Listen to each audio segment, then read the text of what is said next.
오늘은 거룩한 주일입니다. 다 함께 찬양하며 예배를 하나님께 드리겠습니다.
여호와께 노래하여 그의 이름을 송축하며 그의 구원을 날마다 전파할지어다.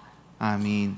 좋으신 아버지 하나님, 거룩한 주일에 우리를 예배의 자리로 인도하여 주셨으니 감사를 드립니다. 이 시간 온전한 마음으로 주께 예배드릴 때 주님 우리 가운데 임재하여 주시고 성령으로 충만하게 하여 주시옵소서. 예수님의 이름으로 기도드립니다. 아멘.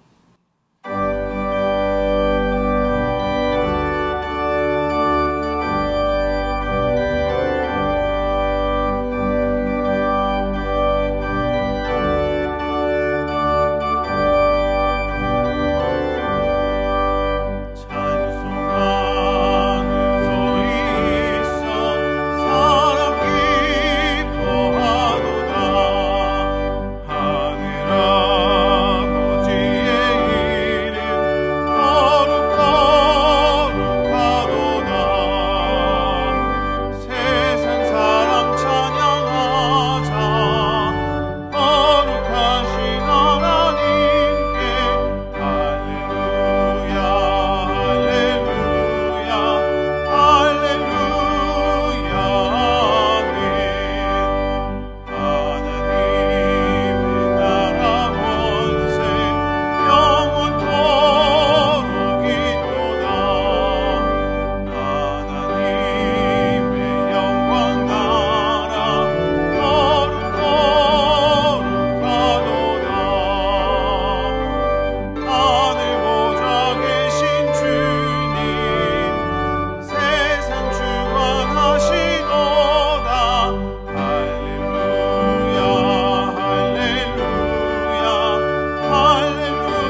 전능하신 아버지 하나님, 천지의 창조주를 믿습니다. 나는 그의 유일하신 아들 우리 주 예수 그리스도를 믿습니다. 그는 성령으로 잉태되어 동정녀 마리아에게서 나시고 본디오 빌라도에게 고난을 받아 십자가에 못 박혀 죽으시고 장사된 지 사흘 만에 죽은 자 가운데서 다시 살아나셨으며 하늘에 오르시어 전능하신 아버지 하나님 우편에 앉아 계시다가 거기로부터 살아있는 자와 죽은 자를 심판하러 오십니다.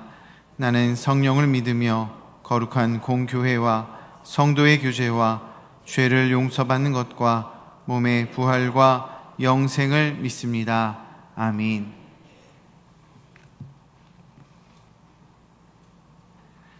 삶의 주관자 되시며 은혜가 풍성하신 아버지 하나님, 8월에 찌는 듯한 폭염 속에서도 우리를 지키시고 보호하여 주신 은혜에 감사와 찬양을 올려드립니다.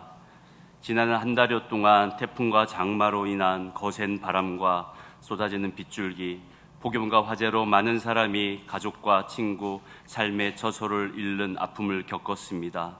그리고 찾아온 재난 앞에서 인간은 아무것도 할 수 없는 존재임을 확인하며 주님 앞에 길을 묻고 기도하며 예배하오니 우리의 예배를 받아주시옵소서.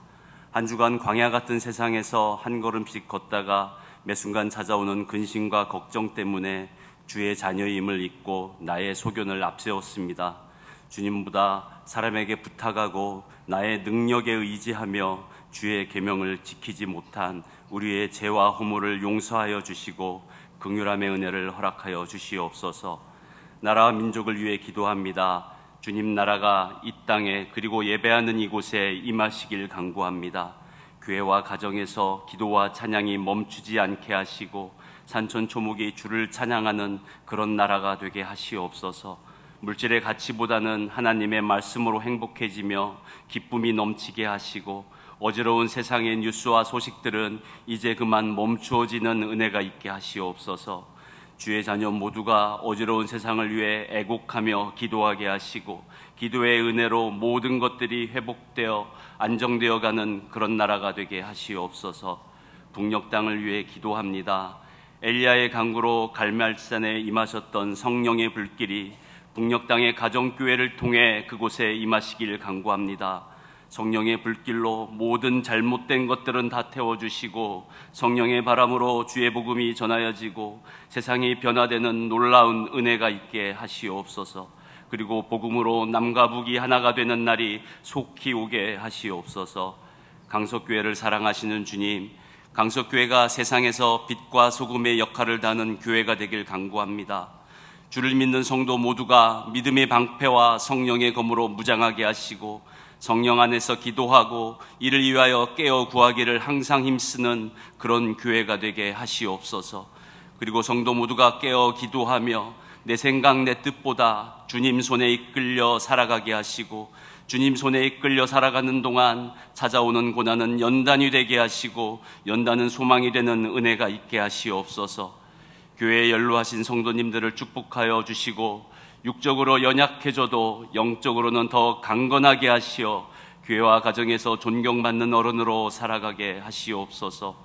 또한 주님 만나는 그날까지 머리부터 발끝까지 상하지 않는 강건함의 복을 허락하여 주시옵소서. 그리고 육체와 마음에 찾아온 질병으로 고통받는 성도님들에게 히스기야와 같은 믿음의 기도로 자유함을 얻게 하시고 고난이 축복이 되는 은혜를 경험케 하시옵소서. 교회학교의 여름 사역 기간 동안 주님이 부어주시는 은혜가 넘쳐나게 하시니 참 감사합니다.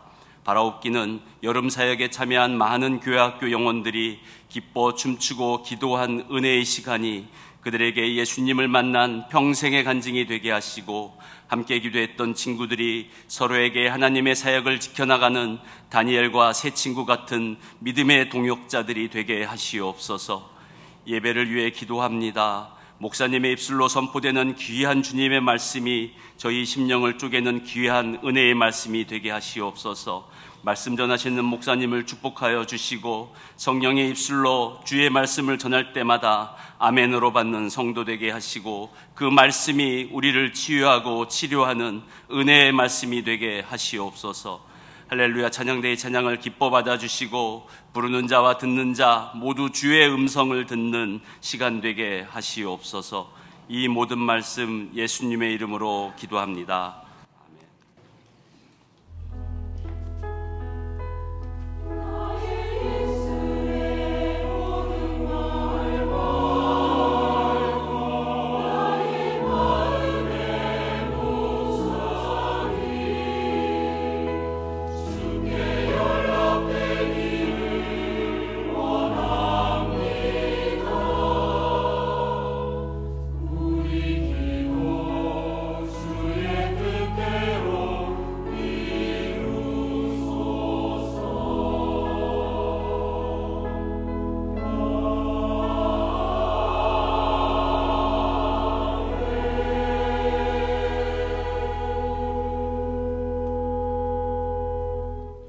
네, 3부 예배에 등록하신 새 가족을 소개하겠습니다. 이름이 호명되면 자리에서 일어나 주시기 바랍니다.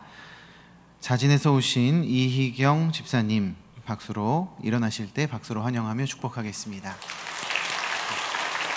자리에 앉아주시기 바랍니다. 예배 후에 새 가족실에서 뵙겠습니다. 교회 소식을 말씀드리겠습니다. 오늘은 기관의 날입니다. 하반기 연합부영예배가 9월 1일 금요일 오전 11시에 이곳에서 있습니다. 다음 주일 오후 예배는 7, 8 여전도의 헌신 예배입니다. 모임입니다. 정기당회가 다음 주일 오후 1시에 있습니다. 원래회 광고는 주보를 참고해 주시기 바랍니다. 이번 주간은 김상민 목사님과 이영근 안수집사님께서 휴가를 다녀오십니다. 교우 소식입니다. 104구역 최덕규 안수집사님, 김숙희 권사님께서 범사에 감사하며 아름다운 화분을 헌물하셨습니다. 입대하는 청년이 있습니다. 주보를 참고해 주시고 기도해 주시기 바랍니다. 결혼 소식입니다. 309구역 고경수 안수집사님, 황춘미 권사님의 아들 혜민군의 결혼식이 9월 2일 토요일 낮 12시 15분에 05ENC 웨딩홀 3층에서 있습니다. 교회에서는 10시 20분에 출발합니다. 이제 269장 부르시면서 봉헌하시겠습니다.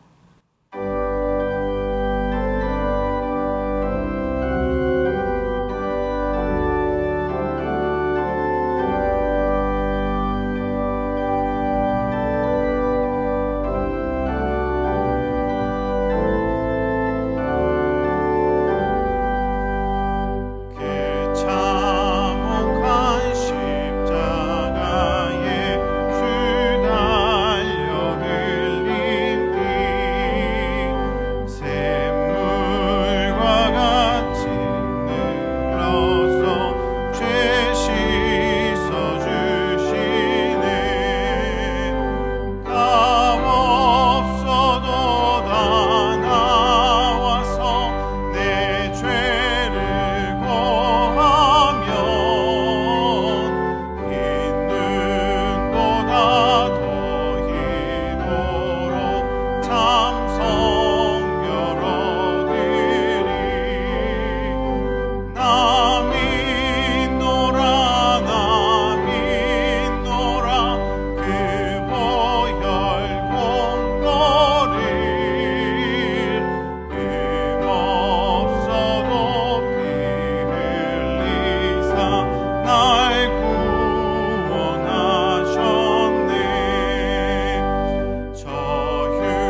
구원하사 자녀 삼아주시고 한결같은 사랑으로 우리를 이끌어주시는 하나님의 은혜 진심으로 감사를 드립니다.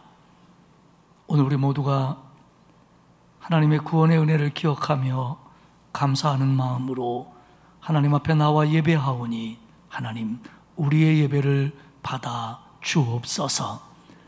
그리고 사모하며 예배하는 모든 자들에게 은혜와 복을 내려주시되 하나님의 자녀로서 주님의 제자로서 세상을 살아갈 때 우리를 가로막는 여러 가지 어려움들, 방해, 유혹, 그리고 우리의 연약함을 이겨낼 수 있는 믿음을 우리에게 더하여 주옵소서. 하나님의 은혜에 감사하며 귀한 예물을 하나님께 드립니다.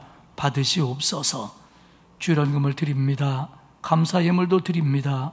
아버지여 받으시옵소서. 그리고 드린 손길들 위에 은혜와 복을 내려주셔서 거칠고 험한 이 세상을 살아가면서 행복하게 하시고 감사와 은혜가 충만하도록 도와주옵소서. 10의 1조를 드리는 가정들이 있습니다. 하나님 은혜 내려주옵소서. 내게 주신 모든 것이 하나님께로부터 온 것임을 믿고 고백하며 주께 드리는 예물이오니 받으시고 드린 손길과 그 가정 위에 영육간의 풍성함으로 넘치게 채워 주옵소서. 구제헌금, 장학헌금, 국내외 선교헌금을 드립니다. 복음에 비친 마음으로 더 많은 영혼을 구원하는데 농어촌 미자립교회, 도시개척교회, 기독교 기관, 해외에 나가 있는 선교사님들에게 조금이나마 도움이 되기 위해서 드려지는 예물이오니 쓰여질 때, 보내질 때, 사용될 때 아름다운 열매들이 나타나도록 도와주옵소서. 기도 제목을 담아 드리는 예물 위에 하나님 응답해 주시고 귀한 꽃꽂이 예물을 드리는 가정을 축복해 주셔서 가족 모두가 건강하게 하시고 자녀들까지 영육간의 복을 받도록 하나님이 책임져 주옵소서. 아버지 하나님, 이 나라의 민족 긍휼히 여겨 주시어서 정말 하나님을 섬기는 것이 가장 소중한 의요 가치가 되는 나라가 되도록 이 민족이 하나님께 돌아오도록 만들어 주옵소서. 아버지 하나님, 우리 교회 속에 늘 은혜를 베풀어 주시니 고맙습니다.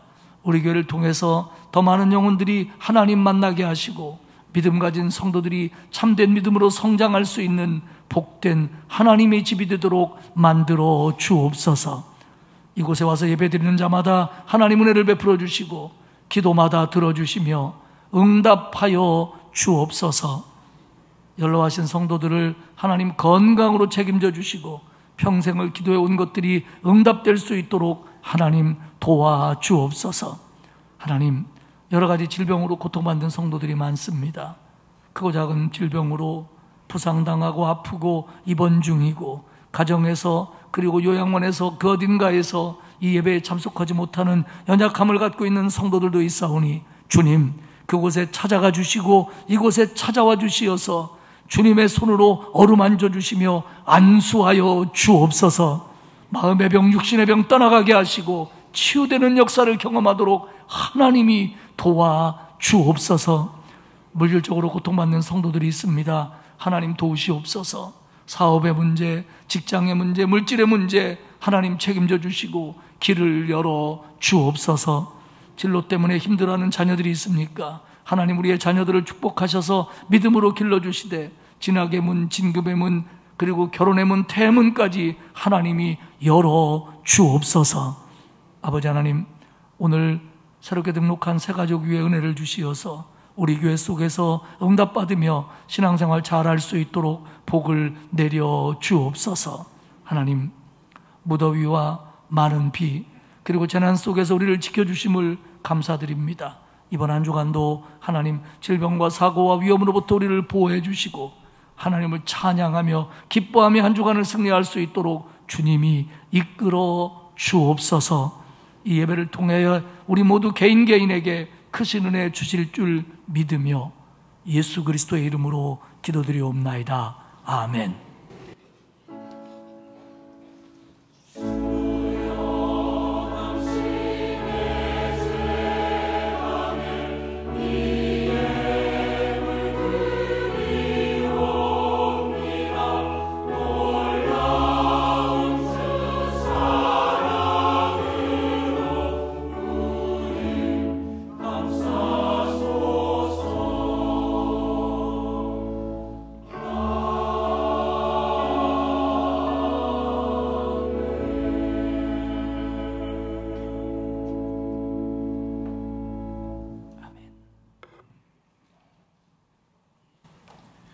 오늘 우리에게 주시는 하나님의 말씀은 요한복음 18장 33절에서 38절까지의 말씀입니다. 신약성경 179페이지에 있습니다. 요한복음 18장 33절에서 38절까지의 말씀을 제가 봉독하겠습니다. 이에 빌라도가 다시 관정에 들어가 예수를 불러 이르되 내가 유대인의 왕이냐? 예수께서 대답하시되 이는 내가 스스로 하는 말이냐? 다른 사람들이 나에게 대하여 내게 한 말이냐? 빌라도가 대답하되 내가 유대인이냐? 내 나라 사람과 대제사장들이 너를 내게 넘겼으니 내가 무엇을 하였느냐? 예수께서 대답하시되 내 나라는 이 세상에 속한 것이 아니니라. 만일 내 나라가 이 세상에 속한 것이었더라면 내 종들이 싸워 나로 유대인들에게 넘겨지지 않게 하였으리라. 이제 내 나라는 여기에 속한 것이 아니니라. 빌라도가 이르되 그러면 내가 왕이 아니냐? 예수께서 대답하시되 내 말과 같이 내가 왕이니라. 내가 이를 위하여 태어났으며 이를 위하여 세상에 왔나니 곧 진리에 대하여 증언하려 함이로라. 무릇 진리에 속한 자는 내 음성을 듣느니라 하신대 빌라도가 이르되 진리가 무엇이냐 하더라. 아멘. 할렐루야. 찬양대의 능력의 보혈 찬양 후에 담임 목사님께서 그에게 아무 죄를 찾지 못하였노라 라는 제목으로 말씀 선포하시겠습니다.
은혜스러운 찬양이었습니다. 제가 많은 교회는 아니지만 어쩌다 다른 교회 부흥회 간다든지 연합 집회 가면 거기서도 이렇게 이제 찬양대 찬양을 들어요. 그런데 제 생각으로는, 저의 높은 음악적인 감각으로는 우리 찬양대가 정말 제일 은혜스럽고 잘하는 것 같더라고요. 모르겠어요. 이제 주관적인지 모르지만 저는 그렇게 생각돼요. 여러분들이 아셔야 될 건 뭐냐면, 계속 우리 교회에서 신앙생활 하신 분들은 우리 교회가 얼마나 은혜스러운 교회인지, 얼마나 좋은 교회인지 더러 모르시는 경우도 있더라고요. 그리고 오늘 솔로한 청년은 군대 갔다가 얼마 전에 제대했는데 아주 건강하게, 아직도 머리에는 군기가 안 빠져가지고 이렇게 와가지고 오늘 솔로 찬양을 잘했습니다. 고맙습니다. 예수님께서는 기드론 시내 건너편 동산에서 로마 군대와 유대 종교 지도자들이 보낸 사람들에 의해서 잡히십니다. 그리고 대제사장의 집으로, 관저로 끌려가지요. 이때 대부분의 제자들은 흩어집니다. 그리고는 그 집들에서 안나스 전 대사장과 지금의 제사장인 가야바에게 신문을 받습니다. 이때 베드로는 그 뜰에서 예수님을 모른다고 3번이나 부인합니다. 그리고 밤이 지나고 새벽이 되자 대제사장 등 유대 종교 지도자들은 예수님을 당시 유대를 다스리는 관할을 가지고 있는 로마가 파송한 총독 빌라도에게 보내서 재판을 받게 합니다. 우리가 읽은 요한복음 18장의 후반부와 19장의 전반부는 빌라도 법정에서 있었던 빌라도에 의한 예수님의 재판에 관한 기록입니다. 장소에 따라 3번 분류를 해서 오늘 말씀을 좀 살펴보도록 하겠습니다. 첫 번째는 빌라도의 관정 밖입니다. 이 관정 밖에는 지금 유대인들이 있습니다. 유대인 종교 지도자들, 그들의 하수인, 그리고 그들을 따라온 예수님을 반대하는 사람들의 무리들이 지금 관정 밖에 있습니다. 28절을 보겠습니다. 그들이 예수를 가야바에게서 관정으로 끌고 가니 새벽이라. 그들은 더럽힘을 받지 아니하고 유월절 잔치를 먹고자 하여 관정에 들어가지 아니하더라. 그들, 다시 말씀드리지만 그들은 유대 종교 지도자들이 주도하는 사람들입니다. 산헤드린 회원도 있었을 것이고요, 하수인도 있었을 것이고요, 유대인들도 있었을 것이요, 물론 이 일을 주도하는 사람은 대제사장입니다. 그들에 의해서 예수님은 새벽에 관정으로 끌려갑니다. 여기서 관정이라고 하는 단어는 플라이토리움이라고 해서 보통 로마의 어떤 집정관이 그 집정하는 주둔지, 근무처 이런 것들을 이야기했습니다. 그런데 시간이 지나가면서 이 플라이토리움은 로마가 지배하는 어떤 영토에서 그 영토를 다스리는 수장, 대부분 총독이죠. 그 총독의 관저나 근무처를 가리켜서 관정, 프라이토리움이라고 부르게 됐습니다.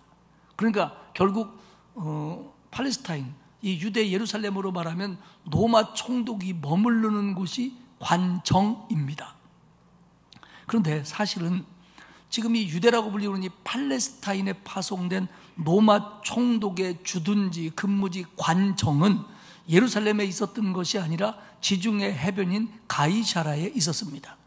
가이사라는 예루살렘보다 더 후에 만들어진 헬라적 도시였고, 로마의 총독과 주둔 군대는 그곳에 머물렀습니다. 하지만 지금처럼 유월절 같은 예민한 절기에 있을 수도 있는 폭동, 소동을 미리 막고, 그리고 그것이 일어난다면 그것들을 제압하기 위해서 이런 때는 총독이 군대를 이끌고 가이사라에서 예루살렘에 와서 주둔하고 있었다는 겁니다. 그렇기 때문에 여기서 관정이라고 얘기하는 곳은 로마 총독이 늘 머물렀던 그곳은 가이사라지만 지금은 적어도 예루살렘에 와서 지금 자리를 잡고 예루살렘을 다스리고 있는 그 장소, 그곳을 말하는데, 총독이 예루살렘에 왔을 때 그는 대부분 헤롯 요새에 있었다고 전해집니다. 그 관정으로 유대인들이 새벽에 예수님을 끌고 가는 겁니다. 성서학자들의 시간 추론에 의하면 동산에서 밤중에 예수님은 잡히셨고 대제사장의 관저로 끌려와서 적어도 아마 새벽 3시까지는 안나스에게 시달렸을 것이고 새벽 6시까지는 대제사장인 가야바에게 신문을 받았을 걸로 봅니다. 그리고 새벽 6시경에 대제사장의 관저에서 총독의 관정으로 이제 옮겨가는 겁니다. 그런데 그들을 총독에게로 끌고 가서 예수님을 고발한 유대인들은 관정에 들어가지 않습니다. 이 관정이 재판이 열리는 곳인데 안 들어갑니다. 그 이유는 28절에 이렇게 얘기합니다. 더럽힘을 받지 아니하고 유월절 잔치를 먹고자 하였기 때문이다 라는 겁니다. 유대인의 생각은 하나님을 믿지 않는 유대인 말고 다른 모든 사람들은 부정한 사람입니다. 정결하지 못한 사람입니다. 그래서 그들과 긴밀하게 접촉한다거나 그들의 집에 들어간다거나 그들 걸 공유할 때 자기들도 정결함을 잃는다고 생각했습니다. 그렇기 때문에 지금은 유월절입니다. 유월절 잔치에 참여하고 유월절을 온전히 지켜야 되는데 그들이 만약 부정해지면 유월절에 참여할 수 없기 때문에 산헤드린의 공회원들을 비롯한 유대의 지도자들과 하수인들은 관정에 들어가지 않고 관정 밖에서 예수님만 넘겨주고 기다리고 있는 겁니다. 지금 예수님의 재판이라고 하는 유대교주의자들에게 보면은 굉장히 중차대한 일을 하면서도 막상 그 일이 벌어지는 관정으로는 들어가지 않는다는 겁니다.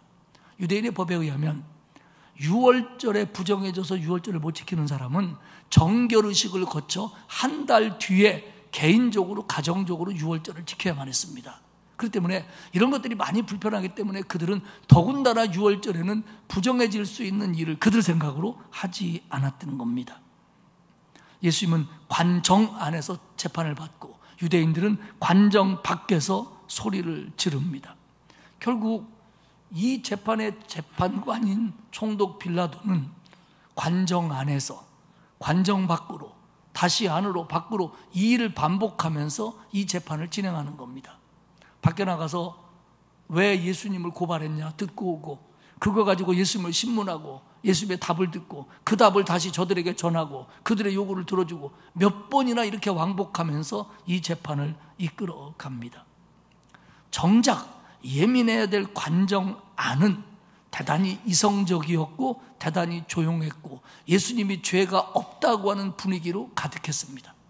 그러나 관정 밖에는 예수님을 죽여야 된다고 예수님을 죄인이라고 소리지르는 광포한 유대인의 함성이 들끓고 있었습니다. 아이러니한 것은 유대인들이 이렇게 철저하게 자기들의 종교의식을 지키려고 한다는 겁니다. 예수님의 재판이라고 하는 이 민감한 문제에 있어서도 나 관정에 들어가서 안 봐도 좋다. 그러나 내 정결은 지켜야겠다 할 정도로 그들은 종교의식을 굉장히 지킵니다. 그런데 정작 그들의 신앙의 주체라고 하는 하나님의 뜻에는 관심이 없었다는 겁니다.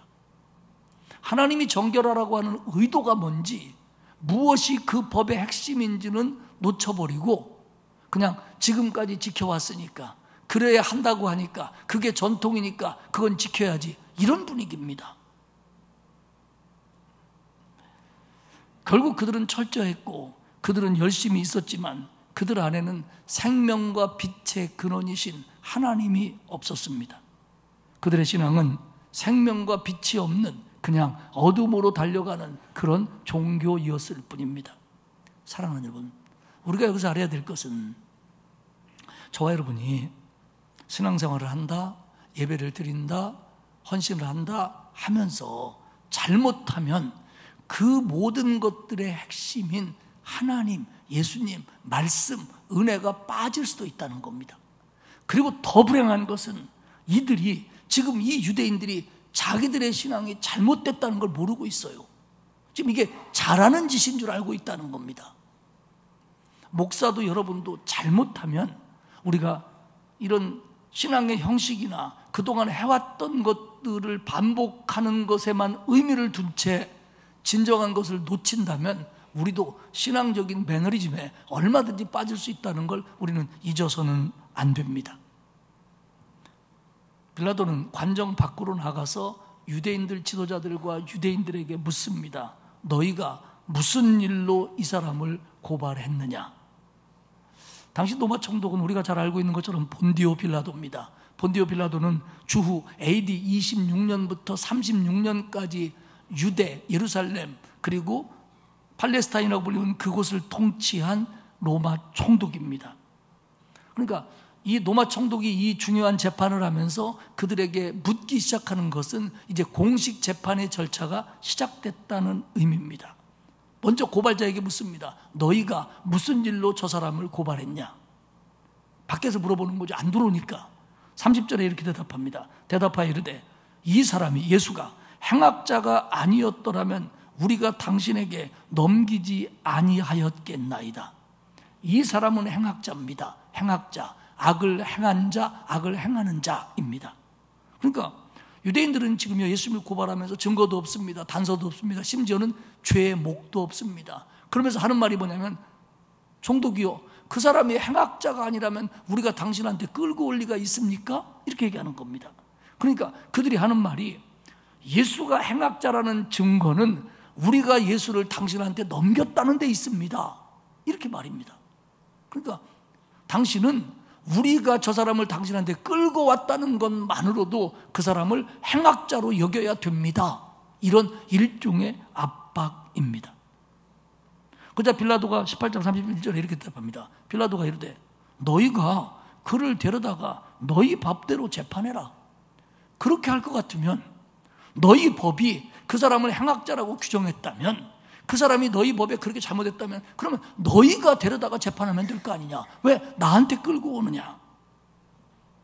당시 유대는 로마의 지배를 받고 있었지만 로마는 강압적으로 그들을 누르면서도 자치권을 주는 듯한 방법으로 이끌어갔습니다. 그래서 유대에는 그들이 종교적으로 사회적으로 최고 의결기관이라고 할 수 있는 산헤드린, 공회, 공의회 71명, 72명으로 구성된 기구가 있었습니다. 그리고요, 이 산헤드린은 유대나 예루살렘에서 일어난 문제들을 나름대로 풀어갔고요, 사회적인 종교적인 문제에 있어서 광범위한 권한을 가지고 있었던 것도 사실입니다.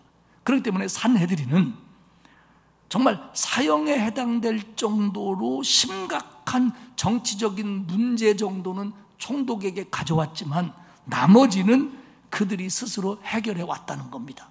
로마도 그게 편했고요. 그러니까 총독은 얘기하는 거야. 그러면 너희 법대로 가서 처리해라. 너희 법대로 처리해라. 빌라도는 유대 총독으로서 지금까지 예수에 대해서 들은 바가 있고 가지고 있는 정보가 있습니다. 그렇기 때문에 빌라도는 이 일에 개입하고 싶지 않았습니다. 그리고 유대인들끼리 해결해서 로마에 대한 불만이 없게 하고 싶었습니다. 정치적으로 책임을 회피하고 싶었을 겁니다. 야, 행악자라서 끌고 왔다면, 그렇게 너희들이 결정할 것 같으면 그럼 니네가 알아서 해. 니네 법으로 재판해. 그랬더니 31절 하반절이 유대인들이 자기들의 속마음을 드러냅니다. 우리에게는 사람을 죽이는 권한이 없나이다. 우리에게는 사람을 죽이는 권한이 없나이다. 이 말 속에 드러난 유대인의 속셈이 두 가지입니다. 하나는 우리는 이 사람을 로마 당국에 의해서 사형 판결을 받게 하고 싶습니다. 우리 손이 아닌 로마에 의해서 처형되게 하고 싶습니다. 그러기 위해서는 예수는 종교적인 범죄를 저지른 사람이 아니라 정치적인 문제를 일으킨 사람이 돼야 합니다. 그래야 로마가 그에게 사형을 내릴 수 있으니까요. 두 번째 더 큰 속셈은 자기들은 예수를 죽이려고 한다는 겁니다. 아니, 재판도 해보기 전에 너네가 재판해라 그랬더니 하는 말이 우리에게는 그 사람을 죽일 수 있는 권한이 없습니다.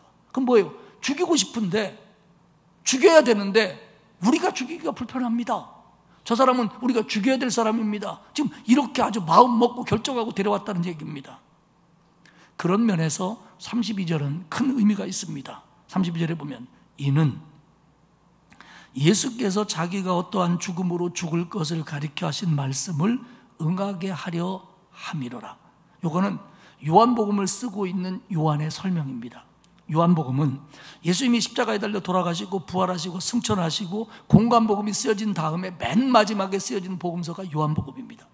요한복음을 쓰면서 생각해 보니까 그때 그런 일들이 예수께서 자기가 어떻게 죽게 될 거라고 말씀하신 그 말씀이 응해가는 과정이었다, 이렇게 설명합니다.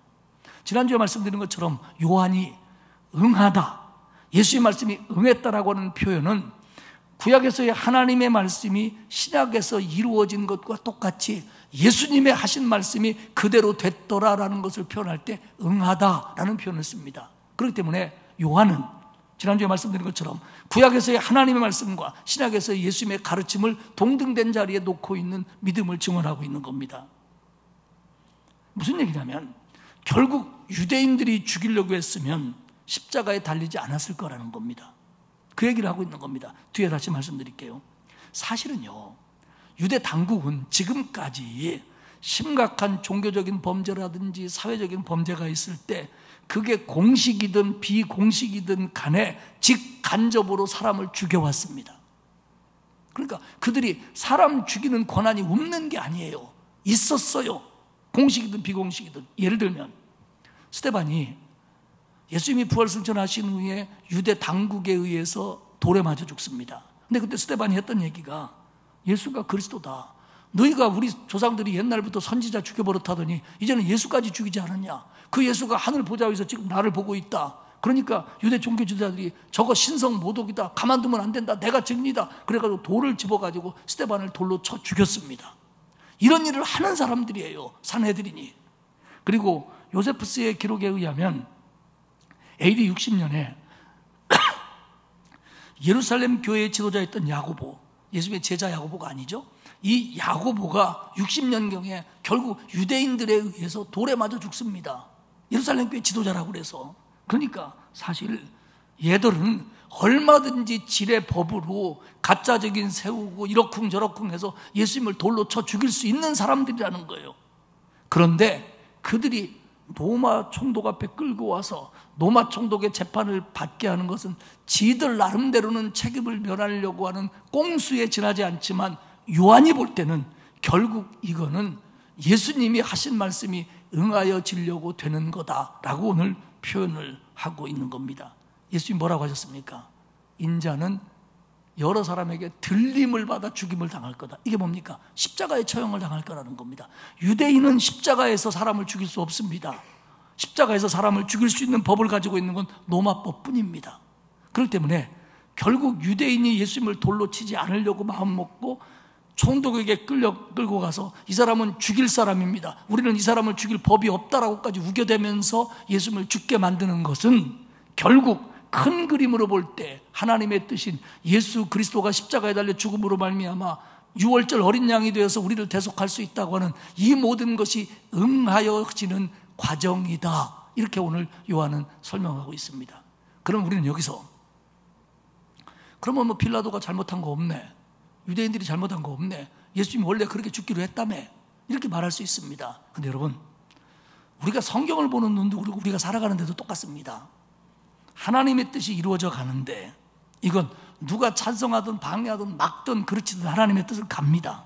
그런데 이 뜻이 이루어지는데 이 뜻을 존중하고 순종하고 섬기고 돕는 사람들에 대해서 하나님은 기억하시고 그들을 구원하시며 그들을 복을 주시며 그들을 상급 주시는 게 분명합니다. 믿으시기를 축복합니다. 반대로 하나님의 뜻이 지나가는데 이걸 방해한다거나 이걸 거친다거나 여기서 악역을 감당할 때 하나님의 뜻은 그대로 가지만 그들이 방해해도 가지만 방해한 자들에 대해서는 하나님은 반드시 기억하시며 그들에게 벌을 주시며 심판을 준다는 걸 아시기를 축복합니다.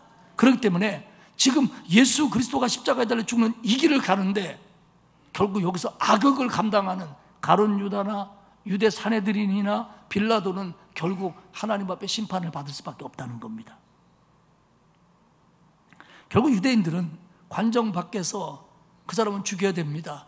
그런데 우리는 그를 죽일 법이 없습니다. 그러니 당신이 죽여주시오. 말하자면 이런 얘기를 지금 하고 있는 겁니다.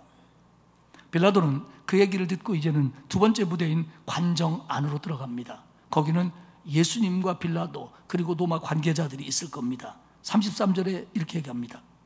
이에 빌라도가 다시 관정에 들어가 예수를 불러 이르되 내가 유대인의 왕이냐. 유대인들과 대화를 끝낸 빌라도가 안으로 들어와서 예수에게 첫 번째 물었던 질문이 뭐냐면 네가 유대인의 왕이냐는 겁니다. 네가 정말 유대민족의 왕이냐? 빌라도에게 성경에 기록되지 않은 많은 고발들을 그들이 하며 여러 가지 했을 겁니다. 근데 빌라도의 머릿속에서 하나 중요하게 여기는 건 뭐냐면 과연 이 사람이 유대인의 왕이냐, 유대인의 왕이라고 했느냐, 이 문제입니다. 불과 며칠 전 우리가 종려주일이라고 부르는 그날에 예수님이 나귀 타고 제자들과 함께 예루살렘으로 입성하셨습니다. 그때 많은 사람들이 종려나무가지를 흔들면서 호산나 찬송하리로다 주의 이름으로 오시는 이여 곧 이스라엘의 왕이시여 하더라. 빌라도가 못 들었을 리가 없습니다. 그러니까 빌라도가 예수님에게 묻는 거예요. 네가 유대인의 왕이냐? 그러자 예수님이 빌라도에게 되묻습니다. 그 말이 총독이 스스로 하는 말입니까? 아니면 다른 사람들이 나에게 한 말을 옮기는 겁니까?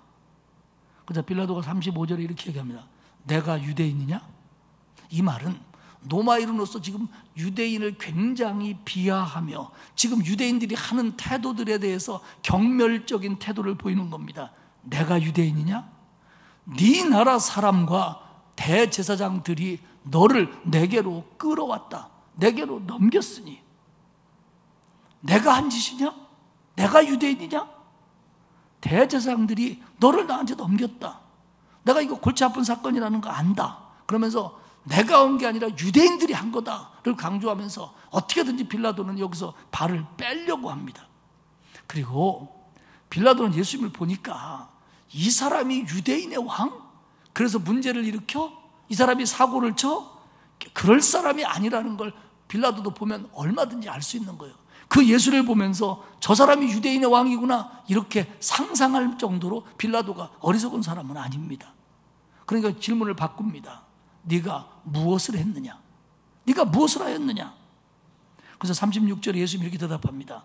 내 나라는 이 세상에 속한 것이 아니라 만일 내 나라가 이 세상에 속한 것이었더라면 내 종들이 싸워 나를 유대인들에게 넘겨지지 않게 하였으리라.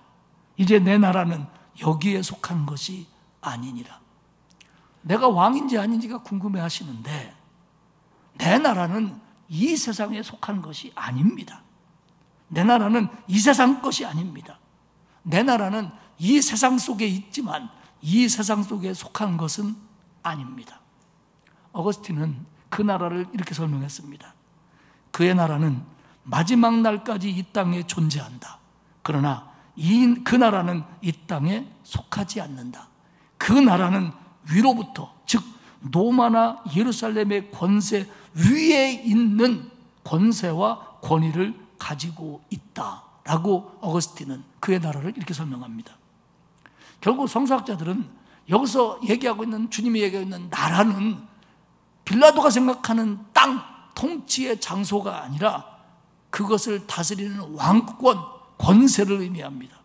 그러니까 예수님께서는 로마가 생각하는 정치적인 의미로서의 왕이 아니고 유대인들이 생각하는 왕이 어떤 것인지를 구분해서 빌라도에게 얘기합니다. 빌라도는 못 알아듣습니다. 그런데 여러분, 유대 종교 지도자들은 알고 있어요. 많은 유대인들이 예수 그리스도가 오면 로마를 물리쳐줄 정치적인 메시아가 되도록 될 수 있기를 기대하고 있지만 사실은 유대 지도자들은 메시아라고 하는 것이 그런 것이 아니라는 걸 얼마든지 알고 있었어요. 그들은. 그런데 모른 척하면서 빌라도에게 이 두 가지 개념을 하나로 섞어서 예수님을 위험 인물로 만들어가고 있는 겁니다. 빌라도는 예수님이 붙잡힐 때 예수님을 따르는 사람들이 있었는데 아무런 저항도 없이 그냥 끌려온 거 하나만 보더라도 예수님이 위험인물일 수 없고 혁명가나 밀란을 일으킨 폭동자가 아닐 거라는 걸 빌라도는 얼마든지 알고 있는 겁니다. 예수님의 얘기를 듣고 빌라도가 다시 묻습니다. 그러면 네가 왕이 아니냐? 그래서 예수님이 대답합니다. 내 말과 같이, 37절이죠. 내 말과 같이 내가 왕이니라. 내가 이를 위하여 태어났으며 이를 위하여 세상에 왔나니 곧 진리에 대하여 증언하려 함이로다. 무릇 진리에 속한 자는 내 음성을 듣느니라. 총독 잘 들으시오. 내가 왕인 거 맞습니다. 그런데 당신이 생각하는 그런 왕은 아닙니다. 그러면서 왕, 나라, 이거와는 전혀 상반된 개념인 진리라고 하는 이야기를 시작하십니다. 나는 진리에 대해서 증언하러 왔습니다. 그리고 결국 이 말은 뭐냐면 내 자신은 당신이 생각하는 왕이 아니라 나는 진리입니다. 그리고 나를 진리로 여기는 자들, 진리에 속한 자들은 내 음성을 듣습니다. 나를 진리라고 믿는 사람들이 내 백성이고 내 나라는 그들 가운데 존재하며 나는 그들의 왕입니다. 빌라도가 이 말을 알아들을 수가 없죠.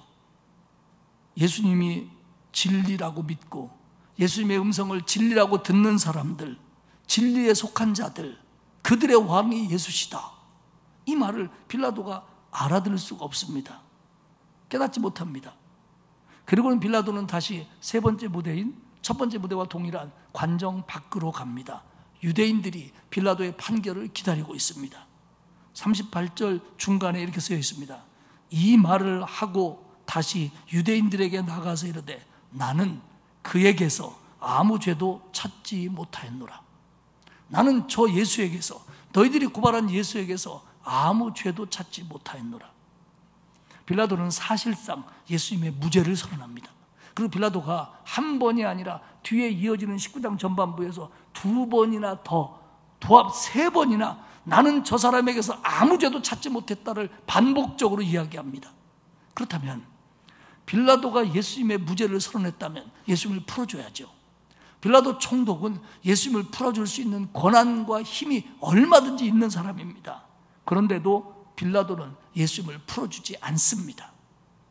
왜냐하면 그냥 풀어주면 저것들이 벌떼와 같이 불만을 터뜨릴 테니까 저 불만도 잠재우고 예수도 풀어줄 수 있는 방법이 없을까 머리 굴리다가 유월절 유대인의 관례에 따라 죄수를 풀어주는 유월절 특사를 생각해냅니다.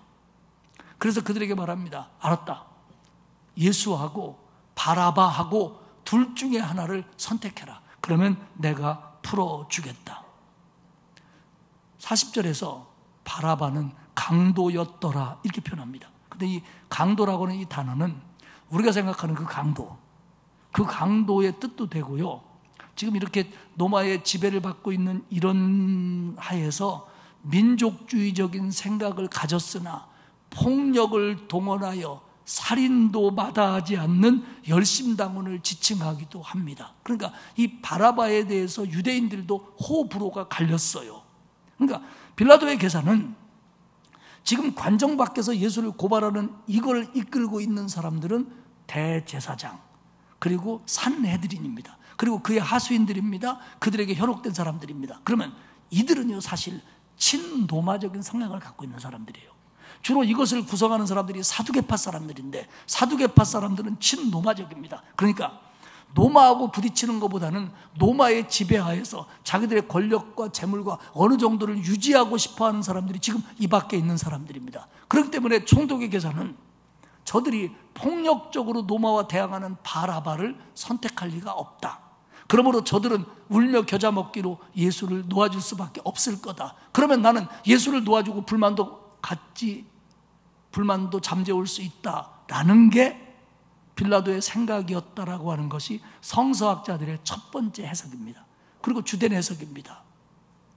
만약에 빌라도가 그렇게 생각했다면 빌라도는 자기 꾀에 자기가 넘어간 거라고 케네스 갱글은 지적합니다. 두 번째 해석은 빌라도가 발 빼기 위한 거라는 거예요. 발 빼기 위한 거라는 거. 나는 책임지고 싶지 않다. 내가 예수를 죽이는지 살리는지를 내가 결정하고 싶지 않다. 그러니 니네가 결정하라. 예수 살려주래 죽이래. 바나바를 가져갈래? 살려줄 수 있는 방법은 그들 말처럼 예수님이 죄인이라고 하더라도 유월절 특사로는 예수를 살려줄 수 있으니까. 그러면 예수를 살려주래? 바라바를 살려주래? 그는 바라바를 살려달라고 하기보다는 예수를 살려달라고 할 거라고 생각을 했던 거죠. 두 번째 해석이 맞다면 빌라도는 굉장히 비열한 사람입니다. 사실 요한복음에서 빌라도를 그렇게 나쁘게 기록은 안 합니다만 역사적으로 빌라도는 대단히 폭력적이었고 대단히 욕심이었고 부패와 뇌물과 연루되어 있고요, 유대인들의 신앙과 모든 걸 싹 무시하는 사람이었습니다. 그랬더니 빌라도의 생각과 관정 밖에 있는 사람들의 외침은 누가 시켰냐는 듯이 동일했습니다. 바라바요, 바라바요. 예수가 아니고 바라바요. 빌라도는 나는 그에게서 죄를 찾지 못했다라고 2번이나 다 반복하지만 이거를 이겨낼 수가 없는 겁니다. 19장 12절에 보면 빌라도가 예수를 놓아주려고 힘썼으나 라고까지 요한은 쓰고 있습니다. 그러니까 결국 자기 꾀에 자기가 속은 겁니다. 바라바보다는 예수를 풀어주라고 하겠지 저들은 생각했는데 아니었습니다. 다시 말씀드리지만 하나님의 섭리와 하나님의 계획 가운데 예수님은 십자가에 달려 죽습니다. 그리고 그 일은 요한이 얘기하고 있는 것처럼 응하여 가고 있습니다. 그러나 결국 이 일에 의해서 무책임했던 빌라도는 그 끝이 좋지 않습니다. 기록에 의하면 빌라도는 주후 36년에 시리아 총독의 건의에 의해서 황제에게 탄핵을 받습니다. 그래가지고 프랑스 남부 조그마한 시골에서 은둔하다가 결국 그는 거기서 자살했다는 게 역사적인 정석입니다. 자, 여기서 우리는 한 가지 생각만 하고 설교를 마치겠습니다. 이때 풀려난 사람이 바라바입니다. 바라바는 강도였다. 그게 어떤 모양의 강도였는지는 잘 모르겠어요. 진짜 강도인지 아니면 폭력적인 민족주의자였는지는 모르겠습니다. 그런데 그 사람의 이름이 우리는 바라바라고 번역했지만 정확하게 읽으면 바르아바입니다. 바르는 아들이라는 뜻이고 아바는 아버지라는 뜻입니다. 아바. 그래서 바르아바, 바라바입니다. 그러니까 그의 이름의 뜻은 아바라는 아버지의 아들이라는 뜻도 되고요, 유대인들은 그렇게 이름을 줬습니다. 혹은 그냥 그의 이름의 뜻이 아버지의 아들이라는 뜻도 됩니다. 그런데 분명 그의 본명이 바라바입니다. 분명한 건 유대인들은 지금 그분의 아들이신 하나님의 아들이신 예수를 죽이고 어떤 아버지의 아들인 바라바를 선택합니다. 결국 어떤 사람의 아들이었던 바라바는 그분의 아들이었던 하나님 때문에 살아납니다. 결국 우리는 세상을 살면서 우리를 구원하신 그분의 아들, 하나님의 아들 때문에 어떤 아버지의 아들이고 어떤 아버지의 딸이었던 나는 살아난 겁니다. 바라바처럼. 그렇다면 우리는 세상을 살면서 하나님의 아들인 그분과 어떤 아버지의 아들과 딸인, 그게 나일 수도 있죠, 사이에서 무언가를 선택해야 될 때 우리는 유대인들처럼 바라바, 어떤 아버지의 아들을 택하는 오류를 범해서는 안 된다고 하는 겁니다. 오늘 우리가 세상을 살면서 결국 본디오 빌라도가 말한 것처럼 예수에게서 나는 아무 죄도 발견하지 못했다는 말의 의미는 이 사람이 유대인의 왕이라고 한 것에 대해서 문제가 없다라는 얘기입니다. 그걸로 고발했으니까. 그 얘기는 결국은 뭐냐면 빌라도는 그렇게까지 못 믿었겠지만 그 말의 의미를 종합해보면 그분이 메시아가 맞다는 겁니다. 그러면 그분이 메시아가 맞으면 그분을 선택했어야 되는데 유대인들은 바라바, 다른 아버지의 아들을 선택하고 있다는 겁니다. 사랑하는 여러분, 우리가 예수 그리스도를 구주로 믿고 예수 그리스도를 그분의 아들, 하나님 아버지의 아들이라고 믿고 그를 통해서 구원받았다라고 믿는 어떤 사람의 아들이라면 우리가 세상을 살면서 그분과 세상 사이에서, 그분과 사람 사이에서, 그분과 나 사이에서 우리는 언제나 그분의 아들, 바라바가 아닌 그분의 아들 편에 서야 되고 그분을 택하는 것이 신앙의 바른 길을 걷는 모습이라는 걸 깨달으시기를 축복합니다. 예수님이 메시아라고 한 게 죄다, 이스라엘의 왕이라고 한 게 죄다, 하나님의 아들이라고 하는 것이 신성모독이다라고 고발했던 유대인들의 생각이 잘못됐기 때문에 우리는 그 잘못된 생각에 동조하면 안 됩니다. 우리가 예수님을 부진하진 않죠. 그러나 예수를 믿는다고 하면서 우리의 선택이 하나님의 아들을 따라가는 길이 아니라 어떤 사람의 아들, 딸, 그게 나일 수도 있고 세상일 수도 있는데 그걸 따라가는 일들을 선택하는 일이 얼마나 많은지 모릅니다. 그 오류는 역사적으로 반복되고 있다는 거죠. 말씀을 마치겠습니다. 세상의 아들을 선택하는 것이 세상의 풍조 같고 그를 따라가는 것이 내가 이익이 있고 내가 평안해지고 내가 괜찮아질 것처럼 보인다고 할지라도 우리는 어떤 경우도 끝까지 그분의 아들, 하나님의 아들 예수 그리스도 편에 서야 되고요, 그분이 진리이고 그분의 말씀이 진리인 것을 우리가 믿기 때문에 우리는 언제나 세상의 말, 사람의 말, 그들의 말보다 주님의 말에 순종하고 따라가야 맞다는 겁니다. 역사는 반복입니다.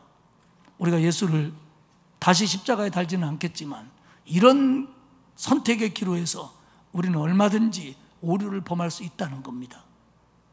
사랑하는 여러분, 언제나 주님을 선택하고 주님 편에 서고 주님의 말씀에만 순종하는 저와 여러분이 되시기를 축복합니다. 하나님 아버지 고맙습니다. 죄 가운데 살다가 영원히 죽을 수밖에 없는 저희들을 십자가의 보혈로 죄 씻어주시고 구원해 주셨으니 감사합니다. 이 은혜에 감사하며 사는 저희들이 언제나 그분의 아들이신, 하나님의 아들이신 예수님 편에 서게 하시고 예수님을 택하게 하시고 그리고 예수님의 말씀에 순종하며 살도록 믿음 더하여 주옵소서. 세상의 그 누군가의 아들과 딸인 나, 그리고 어떤 이익, 풍조, 유혹, 그것을 따라가지 말게 하시고 오직 하나님의 아들 편에 서서 하나님의 아들만 따라가는 복된 승리자들 되게 하옵소서. 감사드리며 예수님의 이름으로 기도합니다. 아멘. 321장 찬송하겠습니다.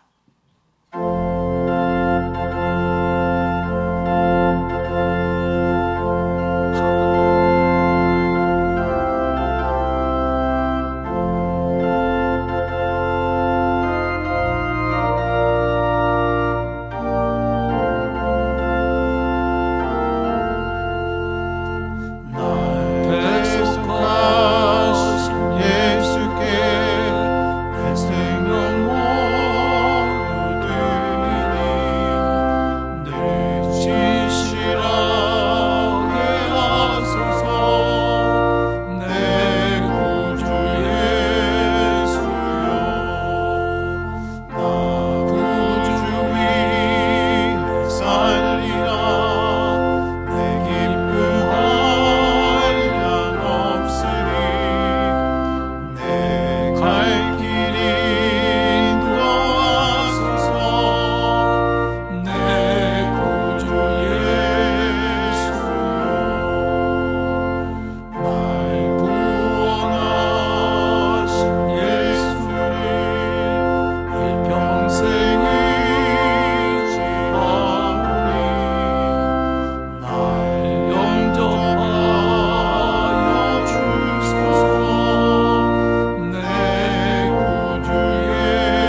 나를 위해 십자가에 달리신 예수 그리스도의 은혜와 하나님 아버지의 넓고 크신 사랑하심과 성령님의 감화감동, 위로 교통하시는 역사가 어떤 경우에도 어떤 상황에도 주님 편에만 설 길을 다짐하며 기도하는 온 성도들 머리머리 위에와 그 가정과 자녀와 일터 위에와 그리고 우리 교회와 이 나라 위에 이제로부터 영원까지 함께 하옵시기를 간절히 축원하옵나이다.